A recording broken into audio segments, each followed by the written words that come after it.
All right, welcome back everybody to Shadowverse Worlds Beyond. We are playing in a lobby tournament today. The first one of the new set. It is round 3. We're 1-1.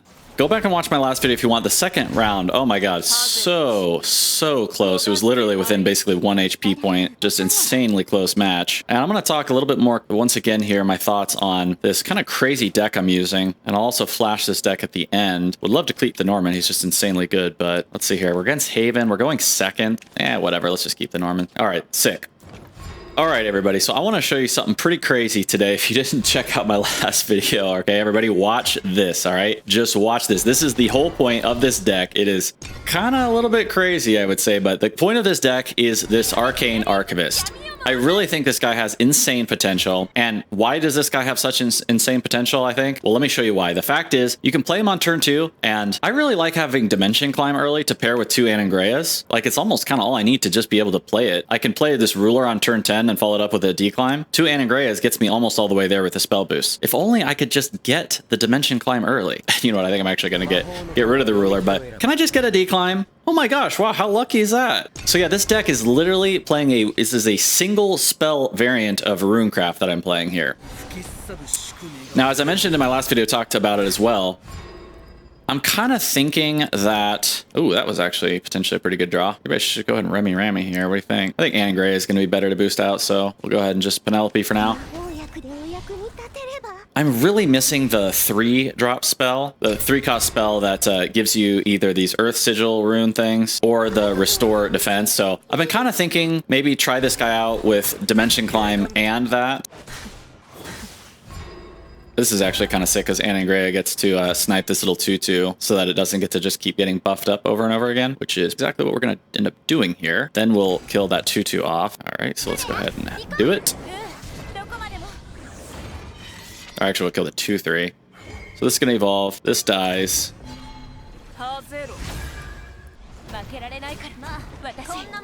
And can we finish the whole board off? Yes, we can finish the entire board off. So that worked quite well. This 2-3, by the way, seems insanely strong to me. Of course, legendary 3-drop, kind of ridiculous, right? It is kind of crazy if they make all these kind of staple cards, 2-2s and 3-3s legendaries. That is going to be a little bit expensive, I would say, right, for this game. So can this deck work? Can you make a deck where it's basically only Declimb in your deck and the 2-2 is basically guaranteed to draw it? So you've got like so many opportunities to draw this at the beginning of the match. And what did I just say at the start of this video? All you really need is like, literally you only need 1 Anangrea and 1 Quone. Quone gives you 3 + 1 + 1. That's 5, and Anangrea gives you 3. So literally as long as you draw 1 Anangrea and 1 Quone, which is almost feels like it's basic guaranteed to happen, right, in this game. All right, do I go ahead and just get in for the 6 here? Then we've got the Remy Super Evolve or the Norman Super Evolve next turn. You know what? Let's just kind of go face and go a little bit crazy here, everybody. Let's see. They're going to have a 6, which is going to be able to wipe our board. So you know what? I don't think I need to do the evolution.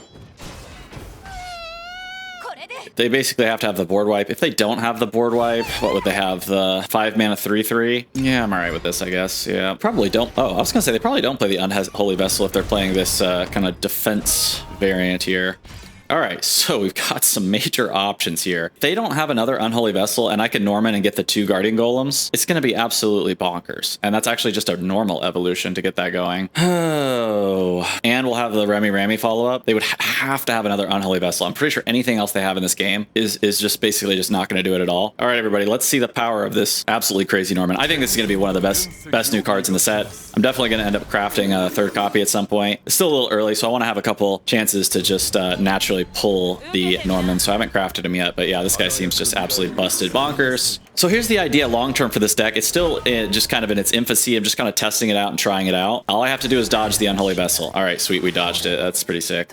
Geez, Remy's gonna come out. This could be a little bit insane. That's not gonna really do anything except barrier. It does make the guy into a 7-9. Oh yeah, and I forgot about that. The William. We needed this William. So once again here, William. So this deck, you know, basically with the 2-2, you're guaranteed to draw into the Declimb. William, if I show spell boost, obviously it's at a 0, but you know, it's kind of the same thing really with the William. Okay, I need to get, real quick though, actually, I need to get a super evolve here. Get the Olivia. Probably Olivia is actually going to be pretty sick. Remy does make these guys absolutely massive. It makes them up. These makes these 8/8. Still not quite enough. I really want to just get a super evolve to kind of kill this guy off. Do Olivia for it. Okay, I actually have to do this turn. Sorry. Guys, regular evolve. They're going to get 2 of these guys. This Wilbert obviously is absolutely insane. Like, there's no doubt about that. I could also clone here. I could go ahead and just get rid of these guys. I think I just get rid of these 3/3s. Get rid of the 3/3s. Man, this is kind of tough. If I get rid of the 3/3s, I get full strength clone. I'm going to try that out. I'm totally out of time. The animations on this are going to completely annihilate me. Oh my god. I'm going to get annihilated by the animations. Here we go. Here we go. Kill this guy. I can't ever get through it. Oh no. Oh no. Oh no. I can't get through it, everybody. Like, I had everything planned out. Like, I can't get through the... you can't rope in this game. I have to go faster. Sorry, I get so killed. Oh, when I'm recording these, I get murdered from the animation times. It drives me crazy, everybody. God, anybody who's watched this channel, I get murdered by these animations. Oh my god. What about Olivia here? Olivia lets me Remy. Those are only 7s. Oh my god. Killed by the animations. Like, I have the whole turned out. Like, I've got like a 25% of my turn left. I can't get the inputs in because of the darn animation times. Oh my god. And it's kind of hard to queue. I think that maybe did they actually make it easier to queue stuff up? I don't know, but oh man, that was horrible. Remy will actually at least kind of get me through this turn, because the Remy's a 7, which kills this, and then the 8/8 does at least kind of work for this. Could also get Virgin out. That's 9 mana. I think I'm gonna kind of save up for no, Quone's actually not really gonna do it, to be honest. I think I may just do a regular Quone. That'll be a 6. No, that's not gonna really do it. It does save up, get me up for the William. I think I actually have to Remy here. So that's what we're gonna do. All right, once again, can I get, okay, it stopped the clock finally. Oh god, the game's killing me with this. These animation times. I mean, they're so long. Totally wasting like so much. Get that up by 1. Wasting so much mana on that turn. Ugh. But the William for 4 is still going to be really good probably in this game, in this match. I probably do still have a chance here probably, actually. But yeah, everybody, I'll show the deck at the end of this video once this match is over and just talk through my kind of final thoughts on it. All right, that's going to be pretty strong. But the 6, my 7/7 actually gets to still live. Okay, forces out the super evolution. We got a shot here, everybody. Even just this regular version. Okay, it's an 11. Ooh, yeah, it's a boy. Uh-oh, everybody. Uh-oh, everybody. Quone gives me the 10/10 that they have to attack into. I'm pretty sure it's enough, actually, to basically survive. Then we get to follow it up with the decline. We're going to kind of see the full strength of this deck. This is the only way that I think I don't think there's a way that they can get through this. They do have a regular evolution. That could be enough to push through the 10/10. I'm kind of not sure, actually. And look at this, everybody. The decline's down to 3 already. So just playing regular guys, these Burgeons are going to be absolutely bonkers. I still think this Burgeon seems like a just crazy strong card. I'm just still testing it out, but between Quones, between Anagreas, between Burgeons, between the new 3/3, whoa, they're going to kill off the whole board. Wait. Oh my god, I didn't know that does that. Whoa, that's insane, everybody. I've actually never seen that happen before. Wow, wasn't that crazy? All right, pretty interesting Haven deck. Let's go ahead and take one final look at this single spell, 1 spell only, with the only spell being Decline deck. Let me show you and talk through some of my final thoughts on the deck here to finish this up. And everybody, I didn't get around to talking about this new reward structure. Let's talk about that also to just kind of finish this video out real quick for those interested in my thoughts. Long story short, I think it's absolute garbage. So let's start by just about this reward structure of the lobby tournaments. Oh, I can't click on the lobby tournaments anymore. I was going to click on it to show the new reward structure. It's gone. And I couldn't click on it from the lobby either. Oh boy, everybody. Everything in this game, it's just I can never do the things I want to do. Anyways, long story short, the new reward structure is absolutely garbage in the lobby tournaments. It was literally one of my favorite things in the game. This game, everybody, you can't have anything positive happen in this game without something negative happening. We got a new set number 2. It actually looks like a really cool, really fun new set. And so in order to have that positive change in the game, we had to completely nerf the lobby tournaments into oblivion. It was actually one of my favorite things about Shadowverse Worlds Beyond was these lobby tournaments. It's kind of fun having this kind of thing that you can look forward to every week, kind of like a Friday Night Magic, you know? And then it actually had kind of like high stakes. The fact you could get a legendary, you had to win 4 in a row to get a legendary. I thought that was like a really awesome design structure for these lobby tournaments. And now the rewards got absolutely nerfed. Now it's not 100% clear, I think, at this point. There's never any communication also in this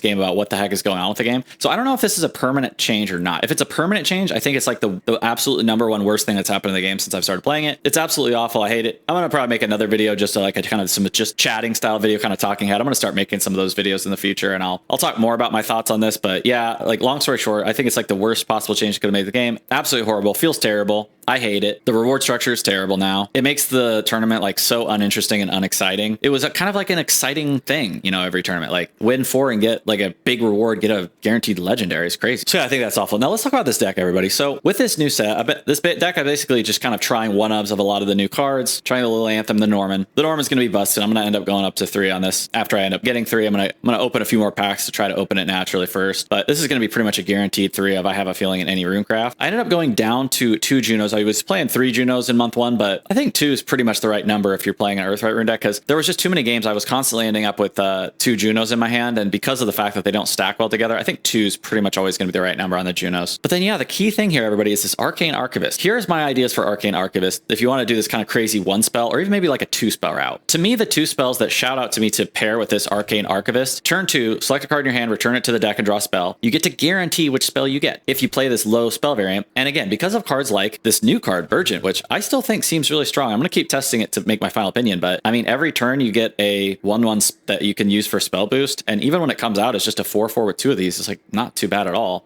And evolve it, it can actually be pretty good. Probably not quite as good as Anangrea ultimately still, but I don't know, maybe similar power level, I don't know. Then of course you've got Anangrea, everybody's favorite card. When you combine all these cards together and this new 3/3 here, which I'm also waiting to go ahead and just pull a couple more of these. This guy seems absolutely bonkers insane. He's so good, guaranteed this is gonna be a 3 of in this style of deck, so we'll go up to 3 on this ultimately. You're gonna probably get 2 spell boosts from this guy, and he's really good. Like this card is just one of the best spell boost cards I think at this point. And the evolve may actually be relevant sometimes occasionally. Because he's got ward if you're going up in aggressive deck, you may end up randomly evolving, like, or even super evolving this just to stave off a little bit, and then you get the random draw 2 follower evolve, and a lot of these followers are just so strong right now. Then you got even William, and you know, again, I noticed this when I was playing hybrid a lot, that the William was just pretty much always getting buffed by like Anangreas and Quones and things like that, and it didn't really matter that much that I had other spells when I was playing a kind of hybrid style. Olivia, I'm still just kind of testing Olivia out in this deck. It's probably going to get cut ultimately. I've got one Olivia. I just like to test it out and see how it feels in deck, so probably cut. And then what's the spell going to be that you're going to pair that you get the guaranteed spell? I think the first option is, of course, the Dimension Climb, but the other option is just Earthrite Sigil, which is that 3 mana spell that you get 3 of the little pieces of dirt, or you get to heal for 4, or you get to deal 4 to all their board and use up your dirt. You could basically just play this on turn. You get a guaranteed turn 3 follow-up if you have this on turn 2, which I think is really cool in and of itself too. Like using this to guarantee that you have a perfect curve out. Turn 2, play this. Turn 3, if you're playing just an Earth Sigil deck, you could just play an Earth Sigil deck with just this guy and just that 3 mana spell, and it basically guarantees you these nice curve outs. And that 3 mana spell on turn 3, buffing up these little Earth Sigils, really good. I played it so many times when I was playing the hybrid last month. And then just, you know, all these just really strong cards in a vacuum. Probably 1 little Anthem, I'm guessing. Maybe even 2, I don't know. I'll keep testing out, and depending on the variant if you're playing that 3 mana spell. So everybody, those are my thoughts. What do you think about this kind of style of deck? I think it's gonna be really crazy. I still think Enchanting Perfumer seems absolutely bonkers. I think this may end up being a Anangrea level, power level card, this Enchanting Perfumer. Anangrea is typically 5 mana, use the evolution, deal 5 and 3 and end up with a 6/6. This is 4 mana, end up with a 5/5 and deal 3 and 3. And you get the 2 Earth Sigils. So it's kind of similar power level, is it not? And it's only for 4 mana. If you're going second, I think you get the evolution on the second 4-drop you play, right? If you want to boost into 4s. So yeah, everybody, that's my thoughts. Kind of just testing, kind of work in progress, just testing a bunch of 1-ofs and things. But if you want to subscribe and come back, and I'm going to keep honing this deck. I'm going to feature this deck more later on as I keep honing it and I finish filling the cards out for it. Let me know what you think, everybody. Hit like on the video, comment if you want, and all that jazz, and I'll see you in the next one.